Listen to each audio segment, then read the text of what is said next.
दोस्तों नमस्कार।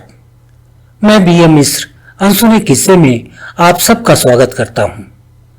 अनसुने किस्से में मैं इस मंगलवार आपके लिए लाया हूं कहानी नाव वाले चच्चा।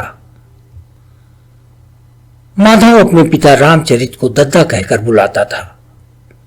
वो चाहता था कि दद्दा अब नाव चलाना बंद करके कोई नया काम शुरू करें।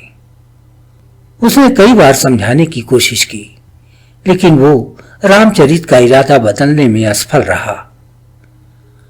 माधव आज फिर उन्हें समझा रहा था, इस उम्मीद के साथ कि एक न एक दिन दद्दा हमारी बात जरूर मान लेंगे, परंतु ऐसा हुआ नहीं। रामचरित अपने पुश्तैनी धंधे को किसी भी कीमत पर नहीं छोड़ना चाहते थे। तो आइए सुनते हैं विरासत में मिले व्यवसाय के प्रति अटूट मोह को प्रदर्शित करती एक नाविक की कहानी। लजाती हुई सूरज की सुर्ख किरणें मदमस्त लहरों में समा जाने को आतुर थीं। घने पेड़ों के पार्श्व में नवचर कुछ ऐसा राग छेड़ रहे थे मानो कोई प्रणय गीत गा रहे हों। नदी के निर्मल जल को निहारते रामचरित अपनी नाव के पास यूं बैठे थे जैसे प्रकृति के सौंदर्य में गहरे तक डूब गए हों। तभी एक बच्चे की आवाज ने मनभावन सुबह की मादकता में सुध बुध खो चुके रामचरित की तंद्रा तोड़ी। नाव वाले चच्चा, मुझे स्कूल पहुंचा दो ना अपनी नाव से। रामचरित ने पीछे देखा तो नन्हू दौड़ता हुआ उनकी ओर आ रहा था। क्यों, आज तुम्हारी साइकिल कहां गई? रामचरित ने नन्हू से कुछ इस अंदाज में सवाल किया मानो वो अभी उठना नहीं चाह रहे हैं। चच्चा, आज मैं तुम्हारी नाव से स्कूल जाऊंगा, मजा आता है तुम्हारे साथ चलने में। नन्हू के भोलेपन ने रामचरित को उठने को मजबूर कर दिया। चल, बोहनी तो खराब हो जाएगी, फिर भी छोड़ूंगा तुझे स्कूल। रामचरित नन्हू को नाव में बैठाकर चल पड़े उस पार। रोजाना रामचरित का दिन ऐसे ही गुजरता। वो कभी किसी से नाव में बैठने का किराया न मांगते। जो मिल जाता वो उनके लिए पर्याप्त था। आज शाम जब रामचरित घर पहुंचे तो बाहर उनका बड़ा बेटा माधव ऐसे खड़ा था मानो उनका इंतजार ही कर रहा हो। दद्दा, तुम ऐसे ही कब तक 100-200 रुपए में गुजारा करते रहोगे? अब जमाना बदल गया है दद्दा। लोग घिसे पीटे पुराने धंधों को छोड़कर नए धंधे पकड़ रहे हैं और अच्छा खासा पैसा कमा रहे हैं। अब बंद करो नाव वाव चलाना। इस धंधे में कोई भविष्य नहीं है। नदियों पर पुल बन चुके हैं, लोगों का आना जाना सड़कों से होने लगा है। आज के जमाने में कौन नाव से नदी पार करता है? इस धंधे में पैसे तो है नहीं, और अगर तुम इस इंतजार में हो कि एक दिन भगवान राम तुम्हारे पास आएंगे और तुम्हारी नाव से नदी पार करेंगे, तो ऐसा दिन कभी नहीं आने वाला है। माधव अपने पिता रामचरित को दद्दा कहकर बुलाता था। वो चाहता था कि दद्दा अब नाव चलाना बंद करके कोई नया काम शुरू करे। उसने कई बार समझाने की कोशिश की, लेकिन रामचरित का इरादा बदलने में असफल रहा। वो आज फिर उन्हें समझा रहा था, इस उम्मीद के साथ कि एक न एक दिन दद्दा हमारी बात जरूर मान लेंगे। रामचरित उत्तर प्रदेश के इलाहाबाद से करीब 50 किलोमीटर दूर गंगा नदी के किनारे एक छोटे से गांव में रहते थे। नाव चलाना उनका पुश्तैनी धंधा था। इस मशीनी युग में भी वो इस धंधे को छोड़ना नहीं चाहते थे। रोज सुबह खा पीकर रामचरित नदी के किनारे अपनी नाव के पास पहुंच जाते और दिन भर में 100-200 रुपए कमाकर घर लौट आते। हालांकि यहाँ गंगा नदी पर पुल बना हुआ था और लोगों की जरूरत नहीं थी नाव से नदी पार करने की, लेकिन रामचरित के विनम्र व्यवहार व पुश्तैनी व्यवसाय के प्रति अपार प्रेम के कारण लोग ना चाहते हुए भी उनकी नाव की सवारी करते। बहुत सारे लोग तो मन बहलाने के लिए रामचरित की नाव से नदी में घूमते और खुशी से उनका मेहनताना देते। यूं कहिए कि लोग रामचरित को प्रसन्न रखने के लिए नौका विहार करते और बदले में उन्हें कुछ पैसे दे देते ताकि उनका गुजर बसर होता रहे। रामचरित के 2 बेटे थे।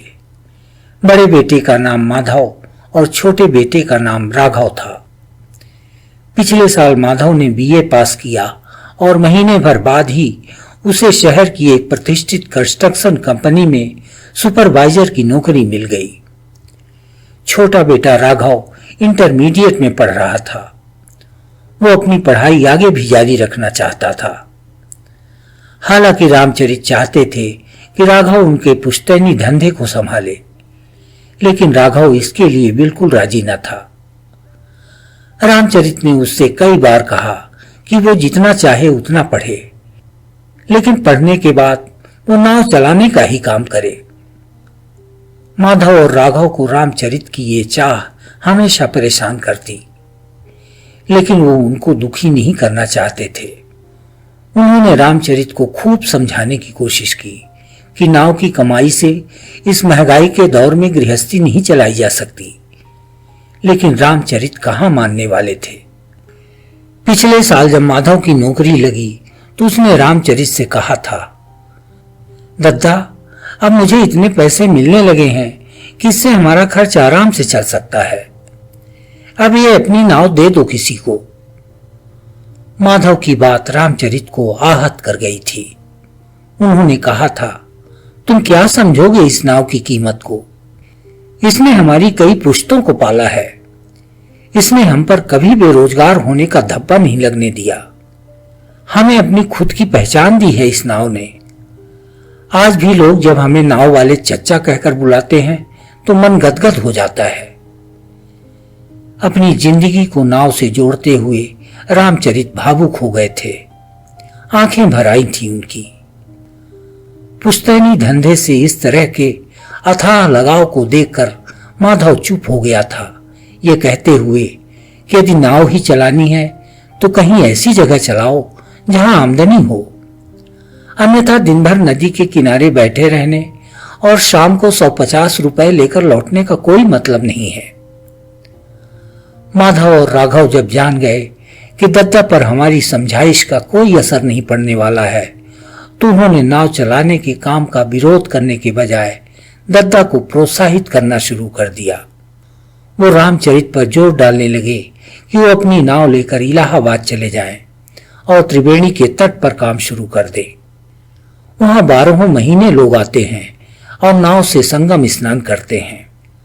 लोग अपनी मर्जी से अच्छा खासा पैसा देते हैं। हालांकि रामचरित अपना गांव नहीं छोड़ना चाहते थे, लेकिन उन्होंने सोचा कि यदि बेटों की ये राय भी न मानी तो उनका दिल टूट जाएगा। डर भी लगा कि बच्चे कहीं उन्हें निकम्मा और जिद्दी न समझ बैठे, इसलिए उन्होंने बेटों की बात मान ली, इस शर्त के साथ कि वो सिर्फ माघ मेले में नाव लेकर इलाहाबाद जाएंगे। बाकी के दिन वो गांव में ही नाव चलाएंगे। बच्चों का मन रखने के लिए रामचरित पिछले 5 साल से माघ के महीने में अपनी नाव लेकर प्रयाग नगरी जाने लगे। उनकी आमदनी बढ़ने लगी। इसके बावजूद वो खुश न रहते।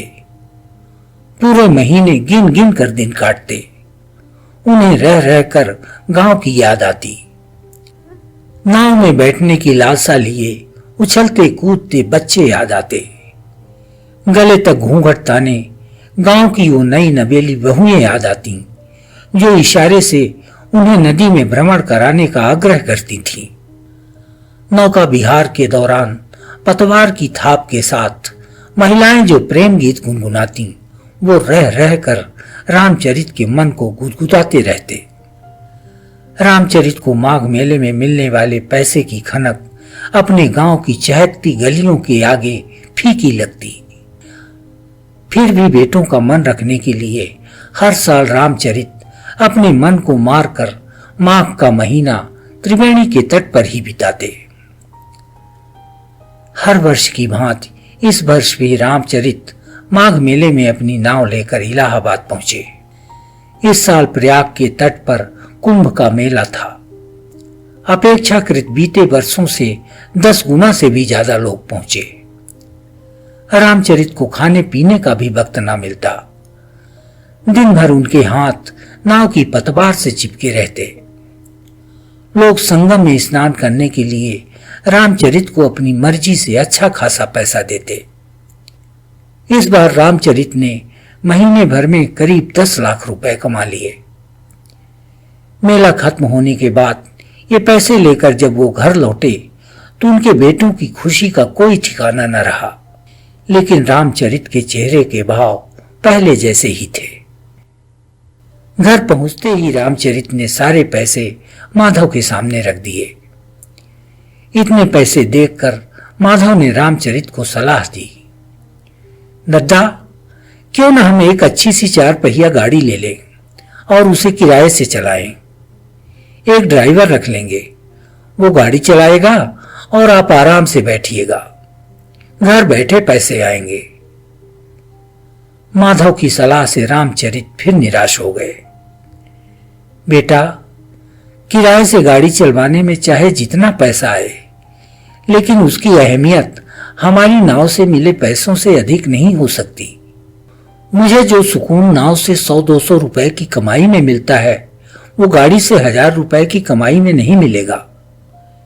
मेरे कानों को जो मिठास मदमस्त लहरों से उठने वाले सप्त सुरों से मिलती है, भला इंजन वाली गाड़ी की घुर घुर में कहां मिलेगी। नाव चलाना छोड़ दूंगा तो सुबह सूरज की लालिमा के साथ अटखेलियां करते नदी के किनारे कहां मिलेंगे मुझे। लोगों से मिली नाव वाले चच्चा की पहचान को मैं कभी नहीं खोना चाहता। बेटा, मुझे पैसे नहीं, अपनी नाव ज्यादा प्यारी है। मैं खुद को इससे जुदा नहीं कर सकता। माधव कुछ न बोल पाया। उसे महसूस हुआ कि दद्दा को जो सुख अपनी नाव के साथ मिलता है, शायद वो किसी दूसरे धंधे में न मिल पाएगा। उन्हें दौलत नहीं, आत्मसंतुष्टि चाहिए। माधव चुपचाप खड़ा रहा और रामचरित कंधे पर गमछा डालते हुए नदी की ओर चल पड़े।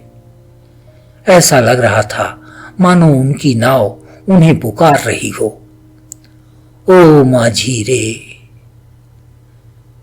मित्रों, आपको ये कहानी कैसी लगी कमेंट बॉक्स में हमें जरूर बताएं।